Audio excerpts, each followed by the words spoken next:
Kalau kalian merendahkan Harry Pras, oh Harry Pras itu siapa? Hanya guru silat, kan dia bilang tuh. Silat Bung, nggak pesilat. Ya kalau silat Udahlah. nggak bisa. Harry Pras hanya guru silat, kita lulusan S1 katanya. Ya kan nggak tahu usul fikih Bung. Nggak, saya cuma mau bilang sama Harry Pras ini bahwa kita ini S1, S2-nya fikih dan usul fikih. Kasih tepuk tangan. Mereka lupa kalau saya juga memaparkan pendapat dari orang yang mereka anggap wali kutub, teman-teman, yaitu Al-Habib Umar bin Hafiz. واحذروا من أن تمتزج أعيادكم بمخالفة أمر الله والخروج عن التقوى بمصافحة الرجل أيام العيد لزوجات إخوانه أو مصافحة المرأة لأزواج أخواتها وما إلى ذلك ممن ليس بمحرم فليس إلى حل ذلك من سبيل وقد حرمه الهادي والنبي الرسول الدليل. Ketika Imam Syafi'i menyatakan boleh bersalaman dengan laki-laki atau wanita bukan mahram dengan menggunakan alas tangan, dibantah oleh Imam Ahmad. Apa Imam Ahmad ini tidak paham usul fikih? Ya kan nggak tahu usul fikih Bung. Apakah Imam Ahmad tidak paham usul fikih sebagaimana kalian nyatakan kepada saya? Oh Harry Pras hanya pesilat. Kalau Imam Ahmad apa dia? A'udzubillahi minasyaitonirrajim. Bismillahirrahmanirrahim. Ada dua santri yang membuat podcast, teman-teman. Setelah santri kemarin saya reaction, ya saya bilang itu terakhir saya menanggapi orang itu. Tetapi ternyata ada lagi dua santri, dan ini saya acungi jempol ya. Santri-santri yang seperti ini saya acungi jempol, meskipun mereka ini mencari pembenaran terhadap aktivitas salaman-salaman laki-laki perempuan meskipun menggunakan penghalang. It's okay. Di sini saya sebagai seorang muslim juga memandang hal ini sebagai suatu yang biasa lah, karena memang mereka memiliki hujah. Begitupun juga dengan pendapat Al-Imam Asy-Syafi'i yang membolehkan hal tersebut. Saya di sini malah senang dengan tanggapan-tanggapan seperti ini. Namun yang membuat saya ingin membahas ini adalah ketika mereka memberikan pernyataan-pernyataan, ada beberapa kalimat yang saya tandai di sana. Kalau masalah materinya, ya bolehlah mereka berbicara tentang usul fikih. Ya saya memang maklumi pernyataan-pernyataan mereka, karena jangankan saya, Ustaz Khalid Basalamah, Ustadz Firanda, Ustadz Yazid, Ustadz Syafiq, Ustadz Muflih Safitra, itu juga dianggap oleh mereka. Terlebih kemarin ketika Ustadz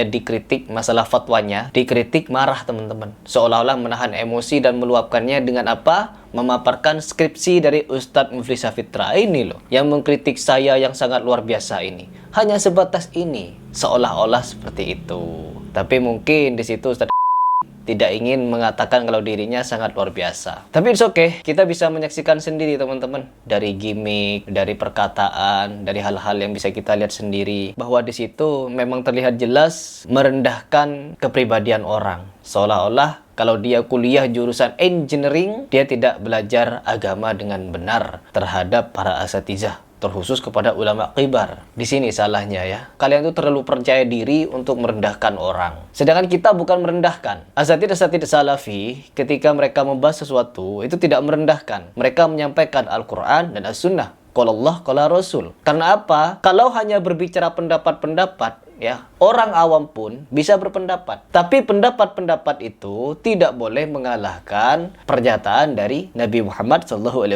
langsung. Terkhusus di dalam hadisnya yang sahih. Karena biasanya kan ketika kemarin kita berdialog dengan santri-santri ya, ketika saya meladeni, kebanyakan dari mereka itu membawakan hadis palsu. Mentok-mentok hadis dhaif. Kecuali bagian ini ya, di bagian salaman-salaman antara guru dan murid itu ya, santriwati katanya ya. Mereka lupa teman-teman bahwa saya memaparkan pendapat juga. Kalau kalian merendahkan Harry Pras, oh Harry Pras itu siapa? Hanya guru silat, kan dia bilang tuh. Silat Bung, nggak pesilat. Ya kalau silat udahlah, nggak bisa. Udahlah, baiklah dia. Harry Pras hanya guru silat, kita lulusan S1 katanya. Ya kan nggak tahu usul fikih Bung. Nggak, saya cuma mau bilang sama Harry Pras ini bahwa kita ini S1, S2-nya fikih dan usul fikih. Kasih tepuk tangan. Mereka lupa kalau saya juga memaparkan pendapat dari wali mereka, orang yang mereka anggap wali kutub, teman-teman, yaitu Al-Habib Umar bin Hafiz. Kemudian yang kedua, musafahah dengan lawan jenis itu masih ditafsir. Jadi ada indikasi syahwatnya. Jadi kita nggak bisa menjustis orang itu ada syahwat atau tidak, karena syahwat domainnya di hati kan. Hati-hati. Hari ngono polai tadi kiai salaman sama santriwatinya. Tak apa-apa, saya tidak ada syahwat. Koro kon. Anakmu akeh. Kalau syahwat patung lah kon, dono syahwat. Jangan percaya model-model begitu. Barokah, barokah, barokah itu kalau sesuai dengan ajaran kalau begitu bukan barokah. Itu bahaya itu. Nabi itu loh nggak begitu Pak sama istri-istrinya sahabat. Iki ilmu nisa sendok barokah. Jangan percaya kalau ada tokoh agama yang menyatakan nggak apa-apa kalau salaman sama kiai, salaman sama ustadz, nggak apa-apa, nggak boleh. Dosa. Tidak ada jalan untuk membenarkannya katanya. Karena Rasulullah SAW telah mengharamkannya. Bagaimana Rasulullah SAW mengharamkan? Yaitu yang pertama, di dalam hadisnya, kepala seorang laki-laki lebih baik ditusuk oleh besi yang tajam daripada menyentuh wanita yang tidak halal baginya. Ya, ini hadis sahih. Tapi menurut Hasan Tri yang kemarin ini mau didoifkan katanya. Terus yang kedua, seorang wanita. Nih, seorang wanita nih, dengar baik-baik. Ini kata Rasulullah SAW. Seorang wanita ketika dia bersolek, berdandan, memakai wewangian, lalu dia jalan lewat di depan laki-laki, ya, lewat ini cuma lewat di depan laki-laki, maka apa kata Rasulullah? Dia pezina. Tidak salaman, tidak cium-cium tangan, dijuluki apa? Pezina. Mau bantah hadis ini, ya, kesampingan dulu pendapat-pendapat. Kita lihat dulu pernyataan dari Nabi Muhammad SAW, ya, pezina kata Nabi Muhammad, dan mata laki-laki yang memandangnya juga pezina. Ya yo, mau apa kalian? Sudah jelas juga larangan dari Allah Subhanahu wa taala di dalam Al-Qur'an, tundukkan pandangannya. Oh enggak kalau bagi mereka teman-teman. Bermudah-mudahan teman-teman. Salaman, cium-cium tangan dibolak-balik. Masya Allah, ya Allah.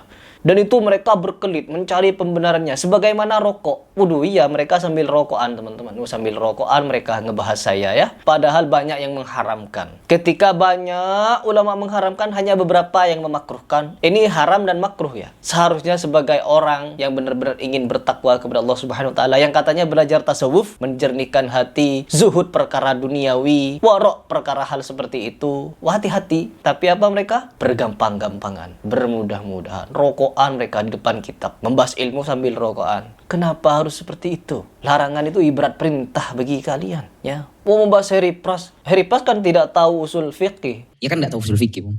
Kaidah-kaidah atau teori-teori di dalam hukum-hukum Islam. Ya, Harry Pras tidak tahu katanya teman-teman. Tetapi jangan salah, saya punya guru-guru, saya punya teman yang dimana mereka juga lulusan Madinah. Ada yang lulusan Al-Azhar juga, yaitu Syekh Ahmed Al-Misri. Dia teman saya, sekaligus guru saya. Jadi kalau kalian membanggakan S1 kalian, saya juga punya guru yang titelnya jauh dari kalian. Dan pendapatnya jauh lebih bijak daripada kalian. Yang bermudah-mudahan. Kan Harry Pras tidak jago bahasa Arab. Kita jadi lawan diskusi kita. Itu baca terjemahan, Bung. Oh, cuman baca terjemahan. Dan itu dari internet ya? Iya.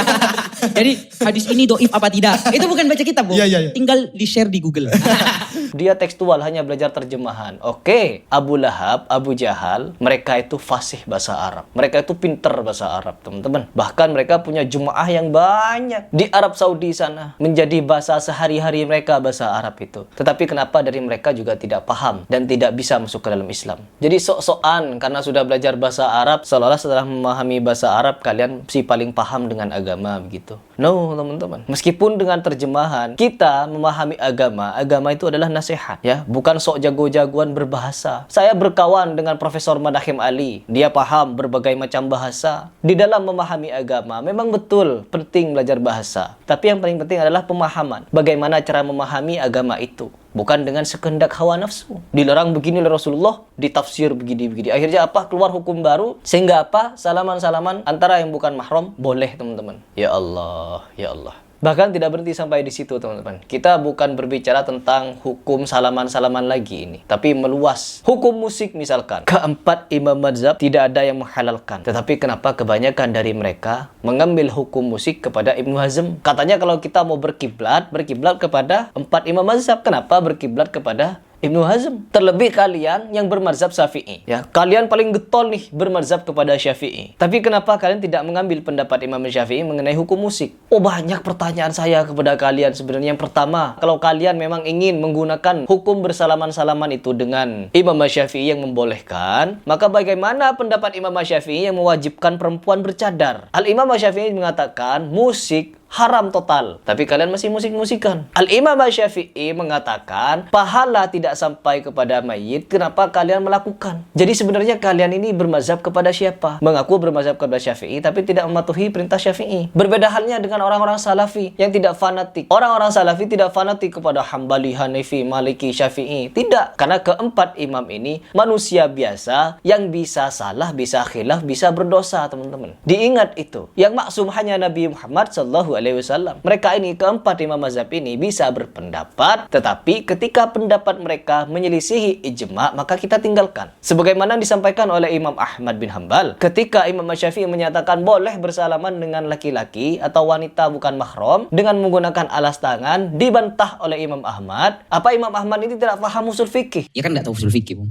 Apakah Imam Ahmad tidak paham usul fikih sebagaimana kalian nyatakan kepada saya? Oh, hari prasanya pesilat. Kalau Imam Ahmad apa dia? Sampai menyatakan bagaimana hukumnya berjabat tangan dengan seorang wanita yang bukan mahram? Haram. Tidak boleh, kata Imam Ahmad. Bagaimana kalau wanita itu kerabat? Haram, tidak boleh. Meskipun dengan kain penghalang, tetap haram. Begitu kata Imam Ahmad. Terus bagaimana kalau dia itu adalah anaknya? Boleh. Yang diperbolehkan oleh Imam Ahmad hanya anaknya. Agar kalian tahu, agar kalian faham. Merendahkan Harry Pras begini begitu. No, teman-teman. Biar umat tahu. Saya mengangkat kalian ini di media sosial saya agar umat tahu dan memilah serta memilih. Islam bukan milik kalian. Ketika ada pendapat kalian, ulama kalian dibantah. Bukan saya sebenarnya yang membantah, tapi saya berhujah dengan pendapat orang lain, pendapat ulama lain. Guru kalian salaman-salaman seperti itu. Ketika saya menanyakan kepada kalian, ada gak cerita atau kisah dari Nabi Muhammad, Khulafaur Rasyidin, keempat imam mazhab, mereka ini melakukan kegiatan-kegiatan salaman-salaman. Istri-istri sahabat, anak-anak gadis pada sahabat, istri tabi'in, istri ini, istri itu, berbaris jajar-jajar salaman satu-satu. Ada gak kisahnya? Kalian tidak bisa mendatangkan kisah itu kepada Nabi, kepada Khulafaur Rasyidin, kepada imam mazhab. Kalian tidak bisa mendatangkan. Kalian hanya membahas kelemahan saya. Oh, Harry Pras tekstual. Terus kalau bukan tekstual bagaimana? Ketika Nabi Muhammad, balighu anni walau ayah, sampaikan dariku meskipun satu ayat. Lalu bagaimana cara kita menafsirkan ayat itu? Oh, jangan begini, jangan begitu. Oh, nanti kita tidak boleh menyampaikan ayat, teman-teman. Karena apa? Di zaman Nabi Muhammad sudah belajar usul fikih semua itu. Baik yang dari suku Baduy, baik yang dari kulit hitam, baik yang dari bangsawan, dari yang cendekiawan, baik yang pejuang. Semua itu kan disampaikan oleh Nabi Muhammad. Balighu anni walau ayah. Terus bagaimana tindakan sahabat? Menyampaikan, teman-teman. Ke semua orang yang ada di sekitar mereka, menyampaikan pesan Nabi itu. Meskipun saya sebagai orang awam yang baru mengenal sunnah, baru mengenal salafi, saya meluangkan waktu saya lebih dari 2-3 jam untuk mendengarkan kajian. Karena banyak kajian-kajian asatijah yang belum saya datangi. Sehingga apa? Saya mendengarkan kajian-kajian mereka secara online, memanfaatkan media sosial untuk mendapatkan ilmu. Kadang ketika saya ketemu dengan asatijah dari ba'da isya, itu bisa sampai jam 10, jam 11, saya mendengarkan nasihat mereka. Saya juga sama dulu ya, teman-teman. Kalau saya kan orang awam, perihal hukum fikih-fikih seperti ini. Hanya apa, semua saya labrak. Saya bikin video pakai musik masih dan lain sebagainya. Perempuan laki-laki campur latihan dulu, teman-teman. Kenapa? Saya tidak belajar fikih. Hukum fikihnya laki-laki dan perempuan campur aduk begitu. Tapi apa, ketika saya ngaji, jangankan campur aduk latihan. Salaman saya larang, matras saya pisah. Jadi di sini saya juga berproses di dalam menerapkan hukum-hukum syariat di dalam perguruan saya. Kita berproses, teman-teman. Tidak seujuk-ujuk kita langsung alim. No, sebagaimana dulu para sahabat, perempuan-perempuannya dulu tidak berhijab di depan Nabi. Tetapi dengan berjalannya waktu turun hukum hijab. Dulu khomer tidak haram, dengan berjalannya waktu diturunkanlah hukum haramnya khomer. Begitu. Jadi berkala. Sama halnya kita harus berkala juga. Tapi kalau ada seorang tokoh, teman-teman, seperti itu ya patut untuk kita pertanyakan. Sebagaimana saya bertanya kemarin, pernahkah ada cerita ketika Nabi Muhammad masih hidup, Khulafaur Rasyidin masih hidup, imam mazhab masih hidup, melakukan hal serupa seperti itu? Wanita jajar-jajar, baris-baris, salaman, cium tangan, bolak-balik, gantian, bergiliran. Tidak ada yang berani mendatangkan kisah itu. Atau memang tidak ada. Jadi di sini kalian bisa semakin menilai ya. Semakin mereka merendahkan orang, santri-santri ini semakin merendahkan orang, semakin menganggap dirinya di atas awan, umat akan melihat ya. Umat akan melihat dan menilai, oh begini ternyata mereka. Sehingga apa? Kebanyakan orang-orang sekarang mulai mencari, menggali, teman-teman, mana nih cara beragama yang sesuai dengan tuntunan Nabi Muhammad SAW, yang berhati-hati dan tidak bermudah-mudahan terhadap perkara-perkara yang dilarang. Begitu. Jadi mungkin itu yang ingin saya sampaikan di video ini. Tanggapan saya terhadap dua santri yang membahas saya sambil rokok-rokokan. Pesan dari saya, silakan pikirkan isi video ini dengan baik.